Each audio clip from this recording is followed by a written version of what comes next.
बागेश्वर महाराज की शारदीय नवरात्रि की 9 दिनों की उपवास साधना पूर्ण हो गई है। साधना पूर्ण होने के दूसरे दिन धाम पर दिव्य दरबार लगाया जाए। इस दिव्य दरबार के दौरान बागेश्वर सरकार ने कहा कि अब भारत की गली गली में केवल बजरंग बली की चलेगी। अगर तुम राम के नहीं तो किसी काम के नहीं। उन्होंने कहा कि हमने 9 दिनों की तैयारी कर ली है। अब भारत में जात पात, ऊंच नीच, छुआछूत भेदभाव को मिटाना है।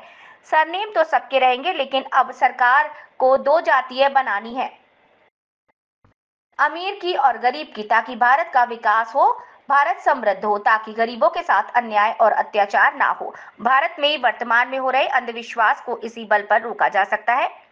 कोई भी सरकार काम नहीं करेगी। अब तुम्हें खुद सरकार बनाना पड़ेगा। केवल बागेश्वर बाबा हिंदू राष्ट्र नहीं बना पाएंगे। अब भारत के प्रत्येक जवान भाई बहनों को बागेश्वर बाबा बनना पड़ेगा, तभी हिंदू राष्ट्र बनेगा। उत्तम राजपूत रिपोर्टर। इस भारत की गली गली में केवल बजरंग बली की चली। हमने तैयारी कर ली है कि अगर तुम राम के नहीं तो सच में किसी काम के नहीं। हमने 9 दिन में तैयारी कर ली है कि अब भारत से जात पात, भेदभाव, ऊंच नीच और छुआछूत को हम मिटा करके मानेंगे। हमने भारत में तैयारी कर ली है, सरनेम तो सबके रहेंगे, पर सरकार को 2 जातियां बनानी चाहिए। अगर जाति बनाने का शौक है सरकार को तो 2 जातियां बना दी जाएं, एक अमीर की, एक गरीब की,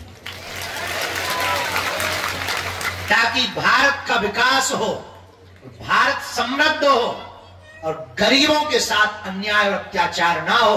और भारत में वर्तमान में हो रहे अंधविश्वास को इन्हीं बल पर रोका जा सकता है। और देखो, कोई भी सरकार काम नहीं करेगी। हमारा तो विचार थोड़ा सोचना अलग है।